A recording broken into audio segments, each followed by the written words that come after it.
এটা হচ্ছে একটা এমব্রয়ডারি ছোটোখাটো একটা কোম্পানির মতো। এখানে আমরা থ্রি পিসে আপনার যত কাজ আছে সুতা দিয়ে করানো হয়, A to Z কাজ করি থ্রি পিসের।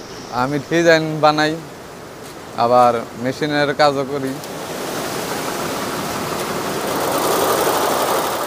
বিশেষ করে আমি আর কি ডিজাইনার, আমি ডিজাইন বানাই, এটা হচ্ছে আমার কাজ। আমাদের শিফট দুইটা চলে, নাইট আর ডে। নাইট আর ডে দুইটা কাজ চলে, দুইটা শিফট ভাগ করা, 12 ঘন্টা ডিউটি। এটা বেতন ফিক্সড করা। কাজের চাহিদা তেমন একটা এমন নাই, ডাল সিজন চলতেছে। আর সিজন আইলে কোনো রকম আর কি বছর সেজে মোটামুটি হয় আর কি অ্যামাউন্টে। আমাদের সিজন জানুয়ারি থেকে লাগবে। এগুলা মার্কেট থেকে আমরা মাল দিয়া দেয়, থান কাপড় মার্কেট থেকে দিয়া দেয়, আমরা সুতা দিয়ে কাজ করে দিই। ইনভেস্ট বেশি, কাজের তুলনায় ইনভেস্ট অনেক বেশি, কিন্তু লাভ খুব সীমিত। মাসে গড়ে 30-35 হাজার টাকা এরকম থাকে।